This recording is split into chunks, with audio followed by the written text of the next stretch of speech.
Good afternoon, YouTube, and welcome back once again to Fat Cat Collections. Cutting right to the chase today. This is the watch we're going to be talking about today. This is one of Duxot's newest releases, and this is a homage to the Rolex Date Just. Arguably a iconic watch, definitely very noticeable. When I look at this watch compared to, like your Submariners, I think that the Submariner, there's so many different watches out there, so many homage and copies, and granted, there are many of this watch as well. This one here just has a very luxurious feel to it. I really appreciate the way they designed the bracelet on this. It has sort of like these round, highly polished center links, and if you like the Rolex Date Just, then you are going to love this watch. Alright, so one thing that really drew me to this watch was the dial color. So we have this kind of baby, almost like I would call it more of like a salmon pink color. It is stunning. It is absolutely gorgeous. And when we look at watches, it's kind of hard to find, and I've said this in many other videos, it's hard to find pink dial watches for men.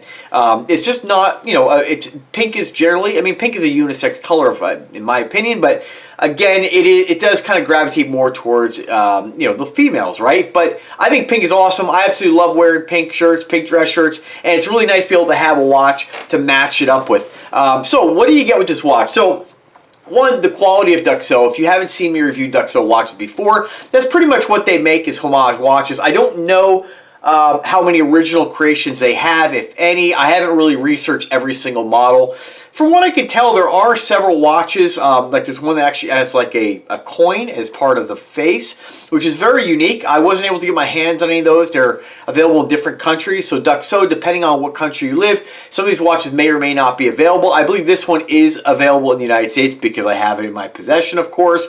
But this is just, again, a gorgeous looking watch. The best way I can describe this, when I throw this on my wrist, I definitely have, and I know I've said many times in videos, you should always buy what makes you happy, and I'm a huge, anti-luxury watch guy. I think it's an absolute waste of money. Again, that doesn't mean you should buy it. If your heart is set on having a luxury brand, by all means, save the money. If you have the money, buy it. You should always buy what makes you happy. But to me, for what you pay, and I'm looking at just some random website I pulled up here, showing a Blueface Rolex Date Just. It's $9,000. Now, I don't believe this is, this is just stainless steel. It doesn't even mention it's 904, but it probably is. I think that's the only stainless steel Rolex uses, but don't quote me on that. Again, I'm not a Rolex expert, but when you compare this watch to, I know I always say I'm not going to mention this, but when you compare these affordable watches to their expensive luxury counterparts, I just want you to understand and be ready for a level of disappointment that you probably have never experienced before.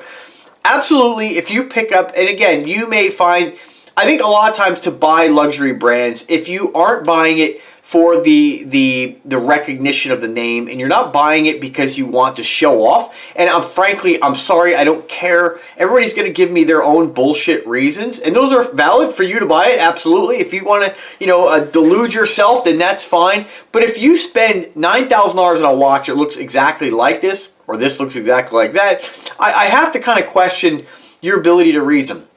And again, buy what makes you happy. I'm really not trying to be offensive and insult anybody, but the argument is always made by the luxury watch snobs out there that you're going to pick up a watch like this and you're going to pick up a Rolex, the authentic Date Just, and have this insane difference in quality. And it's just not the case. They have this this delusion that you're going to pick up a 904 stainless steel watch and the luster and the shine is going to be insanely different. It's just absolute moronic talk to think that you're going to pick up, if you mirror polish anything, it doesn't matter what it's made out of. If you mirror polish it, it's going to look like a mirror. That's why it's called mirror polishing. It's going to all look the same. And if you are super nitpicky, you might be able to pick up the authentic Rolex and say, hey, you know what? I like that they use screws for the sizing as opposed to friction pins. Okay, that one is not really better than another. If anything, I prefer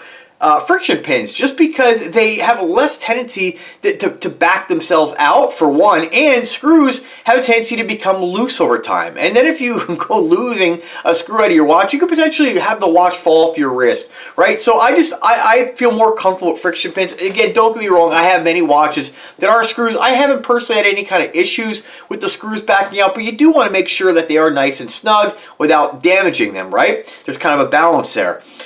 You know, when you start looking at I find it comical, I'm sorry, because when you start looking at a watch like this with the naked eye at mirror polishing, there is, I think you have to be almost like, you have to be delusional to look at a $9,000 watch like the Rolex and say that there is some insane difference in the finishing, you know? And let's face it, no matter what a watch is made out of, when it comes to stainless steel, 904, 316, gold, sterling silver, whatever, if you have mirror polish finishing, you are going to scratch the watch. There is no way around that. Unless you get something that's like different, like a Rado, which I think they're like some sort of ceramic coating. Those might be more scratch resistant, but it's not, nothing is scratch proof. Just like when we talk about these sapphire crystals, they're not scratch proof, and they are more scratch resistant than a standard mineral crystal, but not on every day. You're not really like at risk if you don't have sapphire or 904 of scratching something, right?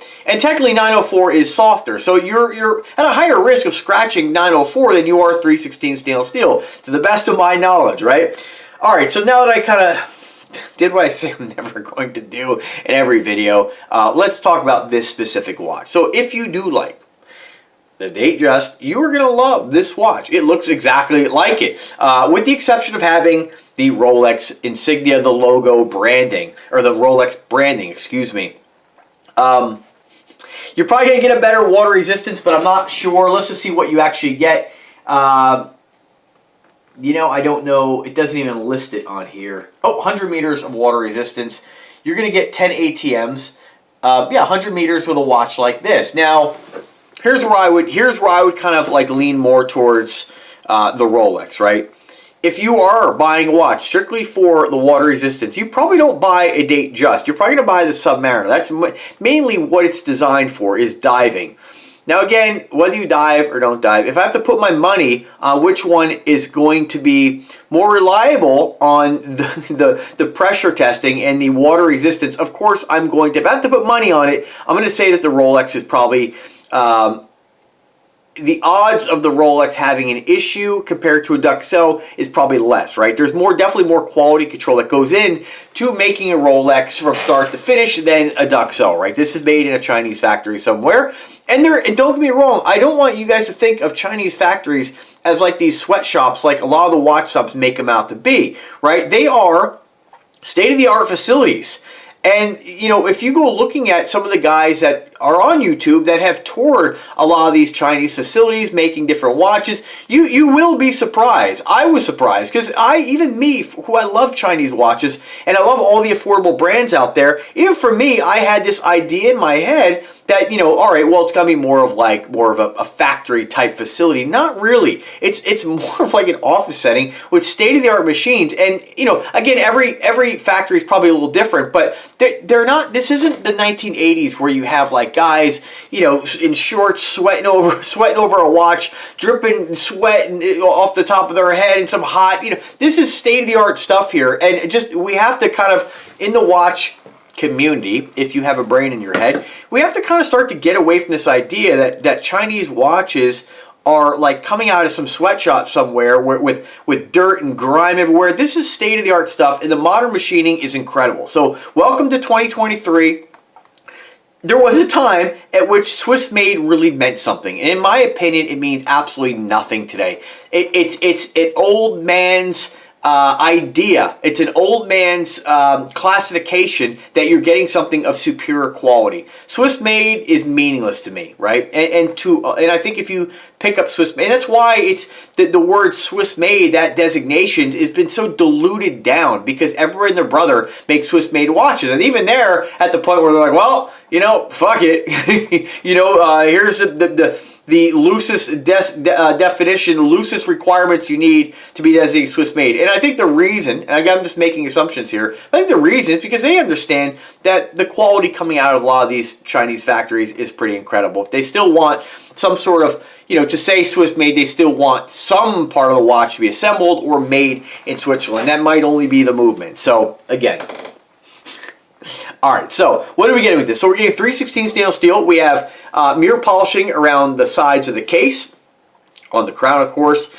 This is a flashy watch, I think. I think it's one of Rolex's more flashier watches, right? Wear it with jeans, absolutely I do, but I think it is a little bit more dressy, right? I like the bracelet on this. I'm not a, you know, the Rolex Oyster bracelet is fantastic, don't get me wrong, but it looks like every other bracelet, right? This one here, when you see this, if you were looking at a watch on a wrist, and I'm wearing a rose gold one right now, this has got the Jubilee style bracelet, a little different. When you look at these bracelets here, yes, you could buy copies of these bracelets all over Temu and AliExpress and DHgate. Many watches have these bracelets, but when you look at the side shot of a watch on somebody's wrist, and you just see a 3-link standard Oyster style bracelet, you know, that could be a fossil. That could be anything. It could be any watch. It's not even meant to be homage to a Rolex. But with this, when you see this bracelet, this is iconic to Rolex, right? The Jubilee, the other style I'm wearing here, absolutely. When you see that, you're like, ooh, that is trying to be a Rolex, right? And even though this is a 3-link, the way they do this, it's just, you know, they're almost like half circles. They're very round, and it just gives it a really interesting shine. I think it's a very flashy looking watch. And the pink is stunning. Also, it's really interesting, this bezel. They have sort of like these, I don't know if you'd call this like an angled coin-edged bezel is what I'm going to call it, the way I describe it. But my dad was looking at it, and he had his glass on. He's like, are those diamonds on there? Because it does have the sparkle, the way it catches the light. So it's a stunning looking watch. We have indices on here, a little bit of lume. I don't know what the lume is. They are mirror polished. It's a flashy looking piece. Now, this video isn't about the one I'm wearing. I will do another video review on this. This is a very similar watch by Duxot, but this is part of their, like, they're using some gemstones and different types of, I guess, like, gem type materials on the face. I forget what this face is made out of. I tried to get one in Tiger Eye. They sent me the wrong one, so I'm going to try to get my hands on that. But they are really fun. This is where they kind of do their own thing, where, yeah, they are sort of like a homage watch, but they're using materials like turquoise on the face to really just go in their own direction. And I love it. I love when companies do stuff like this. So let's talk about the specifications here a little bit. We're not going to get tons of specs from the Duxot website, but we do have a 40mm case diameter. We do have 12mm of case thickness, assigned crown. And, you know, when I say these things, I'm only saying this shit because, like, this is what a lot of the people out there watching me want to hear. In all honesty, like, I just want you to click the link and read about it yourself. But you know, nothing I'm going to tell you other than the main purpose of these videos is for you to see my excitement with these watches and see that I'm impressed with the quality. And that happens in almost every video. Very rarely do I get a watch that I'm like, ooh, you know, this is low quality. I don't think it's ever really happened because there's different price points, of course. If you ever see me do a video where I am disappointed, it's going to be with a luxury brand. And hopefully one day I can get my hands on a Rolex to actually do a side-by-side live video. You won't see many from guys like me on YouTube because we would never buy a Rolex, right? And, you know, ooh, that'll open a can of worms when I eventually get to that point. But again, I'd have to find somebody with a Rolex to let me borrow it. But we'll see. Time will tell. All right. So again, me mentioning the size, it's a 40mm case diameter, 12mm case thickness, lug to lug, 48mm, signed crown. You know, a lot of the things that I mentioned on this are standard amongst almost every watch out there has a signed crown, right? Almost every watch out there has some kind of branding on the back. Some don't get me wrong. This one does, has the big old Duxot logo centered in the back. I don't know why a brand wouldn't. I don't know why a company wouldn't put a brand on the case back, right? 21mm bracelet, which does taper down. I'm not sure what it tapers down to, but it does taper down quite a bit. The clasp on this, milled dual push button deploying clasp with safety lock, 2 levels of micro adjustment. And what did I remove?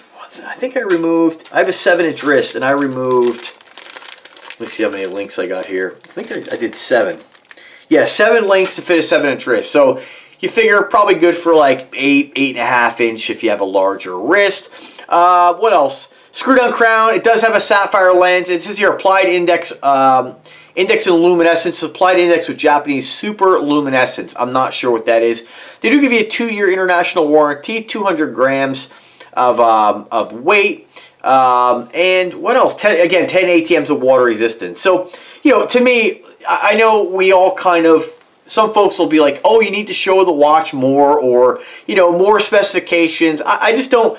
It's not my job to coddle every single person watching me. If you want more information, hey, I'm presenting the watch. I'm showing you my excitement with the watch and how much I appreciate brands like this. You know, if you need more information, click the link and read about it. That's my best advice to you. Now, if you do find something that is really important to you, I'm always here to help you guys out. So if you go to the website and you're like, all right, I really need to know this. Like, it, for instance, one thing I get questioned a lot with is, it says here, movement Japanese automatic 3 hands with date. Duxot and Dartmouth is really, they do I'm going to speak truth here. They do a poor job at describing the movements. They don't list, and a lot of times, I thought in the beginning they were just using like generic movements, kind of off-brand movements, and they don't list it because they don't want to mention it. But a lot of times, they'll mention that, and it ends up being an NH35 or an NH36. So it is in their best interest to start updating their site, or at least give me the information on these watches without me having to chase them down all the time to get it. Because they do give it to me. It's just sometimes it takes a little bit of research for my contact to get the information.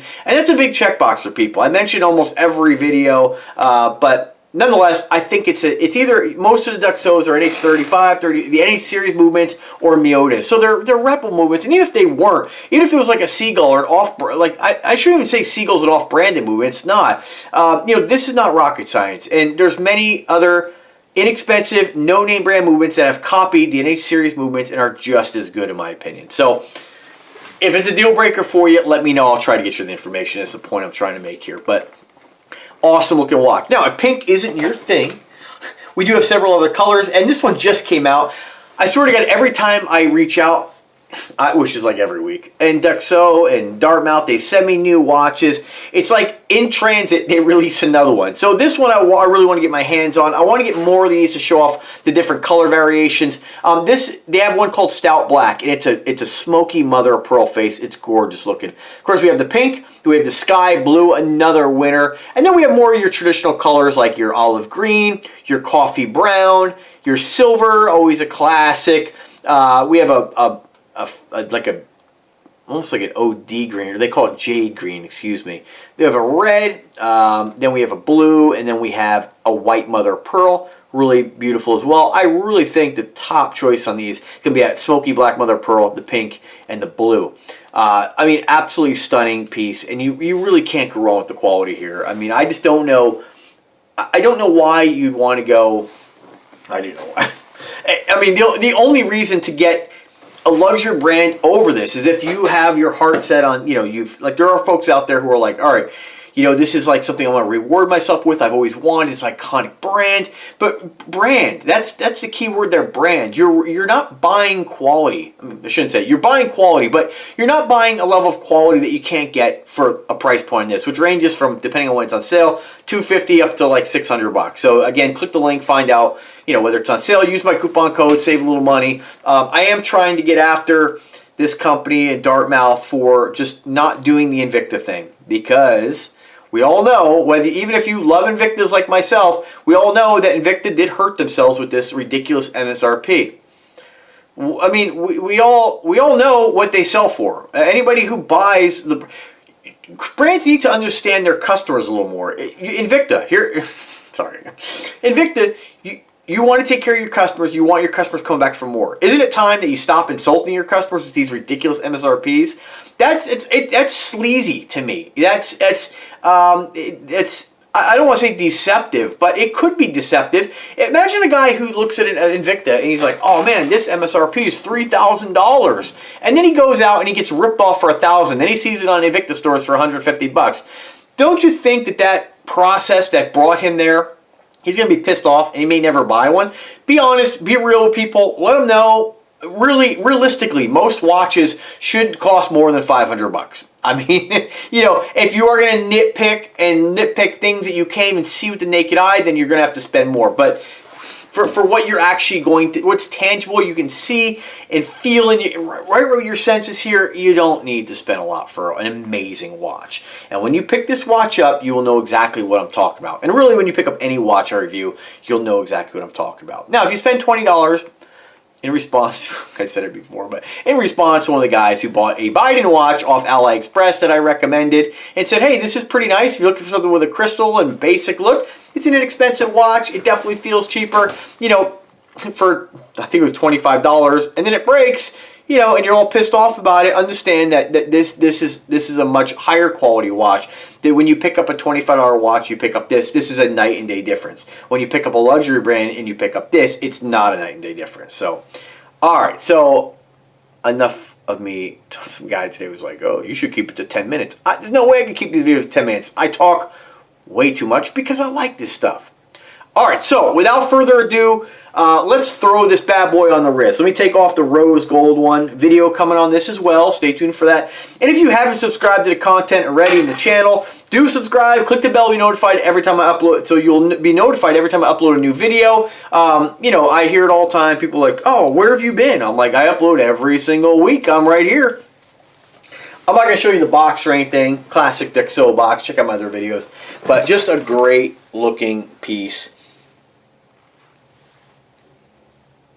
Isn't that nice? Classy. Got that pink.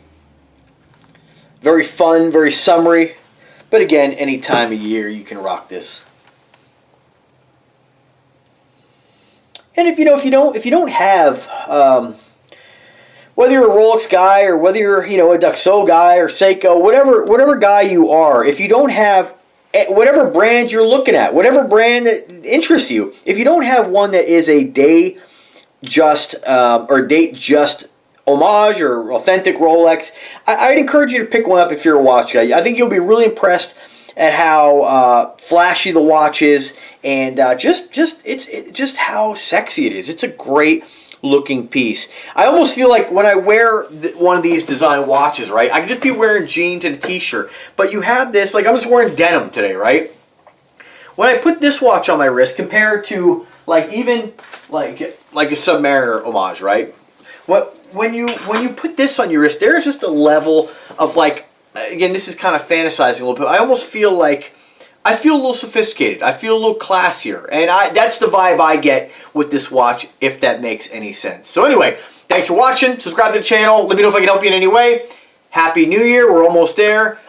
Wish you all the best in 2024, and yeah, man, let me know if I can help. Take care now.